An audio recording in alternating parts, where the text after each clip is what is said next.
Naya dari Snail Art Channel. Kali ini saya ingin berkongsi tentang buku nota atau betapa pentingnya untuk kita ada jurnal atau buku nota untuk kita menulis perkara-perkara yang penting.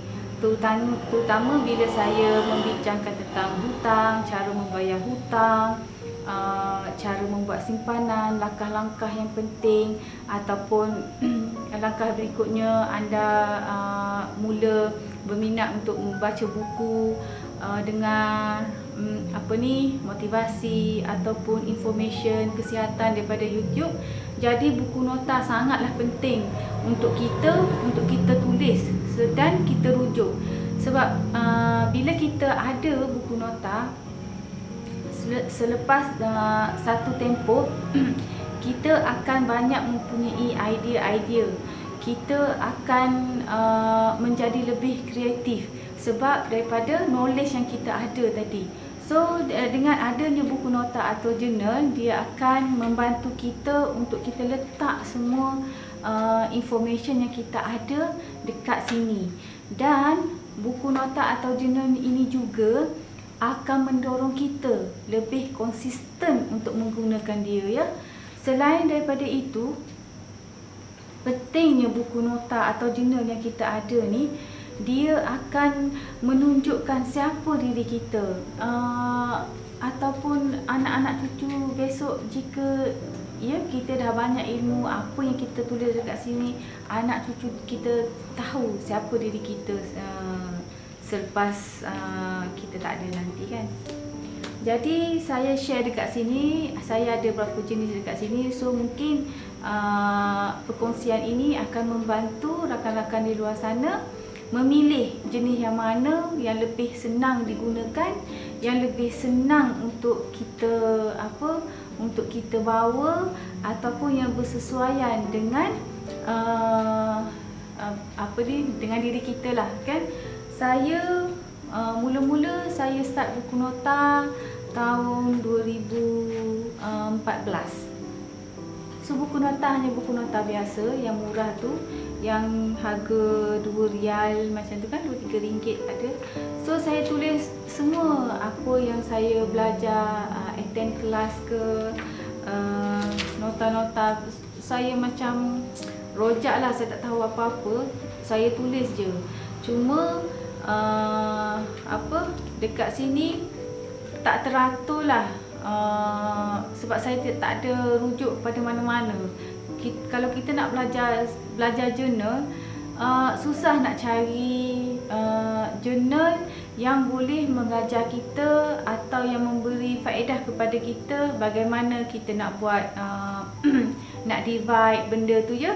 Sebab dia bagi saya mengambil masa yang lama baru saya sedar, oh sebenarnya jurnal ni kita perlu ada goal, kita perlu ada activity tracking, video channel YouTube yang berfaedah yang kita dah tonton, apa tajuk dia dekat sini, dan juga information yang kita dapat daripada bahan-bahan bacaan kita, daripada buku, daripada research, daripada Google. So kita tulis apa yang elok tu, kita letak dekat buku nota kita. Sebab satu hari nanti dan selepas tempoh tertentu, kita akan lebih kreatif. Kita akan perlu balik nota-nota yang kita dah buat tu.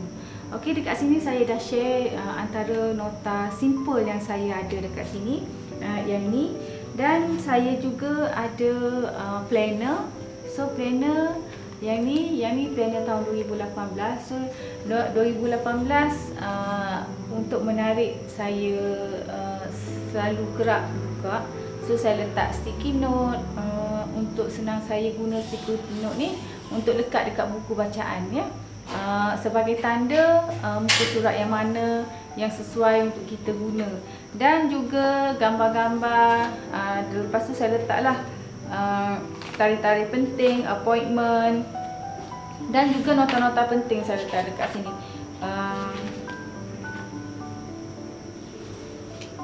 Ini antara Januari Julai dia. The power of emotion make you near towards idea that suits you. Lebih kurang macam tu lah saya tulis dekat sini, ya. Apa-apa Dan antara, saya tak tahu lah mana saya dapat benda ni. Antaranya saya tulis kat sini, personal finance is 80% behavior and only 20% head knowledge. Maknanya dalam menguruskan keuangan ni, kita kena tukar habit kita, behavior kita yang mempengaruhi kita punya personal finance. Macam tu lah dekat sini. So, knowledge, attitude and behavior in financial literacy. Define financial literacy as banyaklah saya tulis ya buku sebagai nota. Yang satu masa nanti saya akan biasanya at the end of the year tu saya akan flip lah, saya akan tengok apa yang saya dah tulis. So ni antara planner yang saya guna. Saya juga ada pocket file. Pocket file ni saya create, saya ada beberapa pocket file. Satu pocket file ni saya letak personal finance. Ya, saya tulis dekat sini personal finance. File ni saya pilih, saya akan letak penyata kira BSP. Tiap-tiap tahun saya akan pergi print 2 kopi. Kopi yang sebelum dividen dan kopi selepas dividen. Saya nak tahu berapa tahun tu saya dapat. So tiap-tiap tahun saya akan 2 kopi, saya akan simpan dekat sini.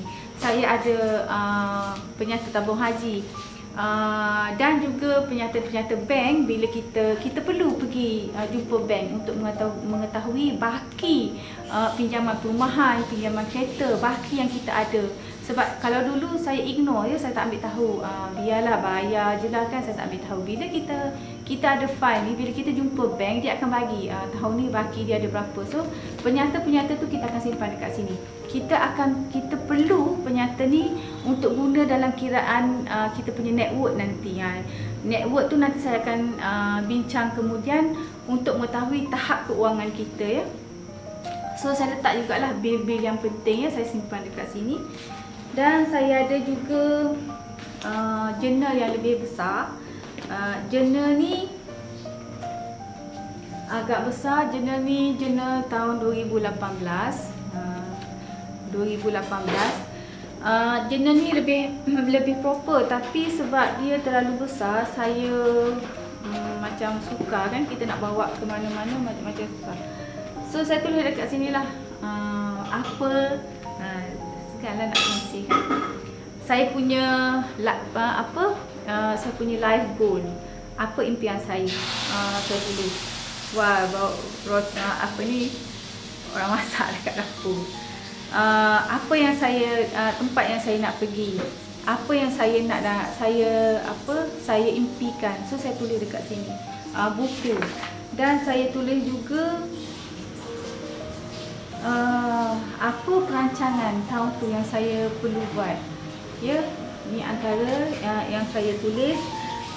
Saya ada monthly, yearly goal, and then yang fix kita punya personal goal yang besar sekali lah. Kita kena ada goal ni, impian kita seumpama kita kena fluence. Betapa fluence-nya impian kita ni, semudah kita menyebut nama kita. Bila kata what is your personal goal ataupun life goal, kita boleh jawab dengan senang. Seperti orang tanya, apakah nama awak? Nama saya Zaliha. Begitulah kita kena adanya life goal ya. Tapi kebanyakan saya cuba juga tanya-tanya, orang tak tahu. Saya tak ada goal lah kak, saya tak tahu, macam tu. So sebenarnya kita kena ada, baru dia akan mendorong kita untuk mencapai, ataupun dia akan mendorong kita untuk memilih jalan-jalan yang mana kita nak pergi. Okey, dan ni place to go, YouTube channel. YouTube channel apa yang saya dengar ataupun tentang apa, saya tulis dekat sini. Antaranya how to be super successful, eliminating the stop and what is holding you back. So antara topik-topik yang saya dengar, saya tulis dekat sini. TED Talk, Secret to Great Public Speaking, something like that. The secret to self motivation, Mel Robbins, background, something, why successful people spend time alone, Terry.com or something like that. So saya tulislah antara topik-topik YouTube yang saya dengar. Saya tulis dekat sini. Banyaklah nota, duit. Yang tentang duit ni saya akan share dalam topik bayar hutang dan topik-topik untuk membuat cara untuk membuat simpanan wang. Saya ada tulis juga kat sini tentang wang-wang ya. Saya punya bajet, saya punya priority, hutang mana yang saya perlu bayar dulu. So bila kita tulis hutang, kita tahulah, kita nampak jelas kan. Itu gunanya journal ni. So berapa adalah ya, banyak lagi maklumat ataupun perkara-perkara yang saya tulis dekat sini. Itu antara 2. Dan yang biasa, yang ni buku nota juga. Saya guna yang ni dah penuh. So ni antara buku nota. Semua dah penuh. Saya tulis apa yang ada dekat yang datang dekat minda saya, ataupun idea saya akan tulis, ataupun apa saja yang saya rasa dia berfaedah, saya akan tulis dalam buku nota ni. So ini buku nota biasa, saya tambah jugalah sikit-sikit ya.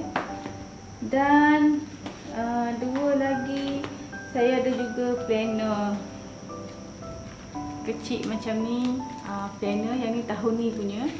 So tahun ni punya planner, saya buat juga planner. So perkara yang samalah, tapi saya dapati saya punya maklumat dan konten dia tu lebih teratur dan dan juga lebih detail lah ya, lebih proper kita buat, sebab kita belajar daripada tak tahu kepada dia akan improve, lama-lama kita akan improve.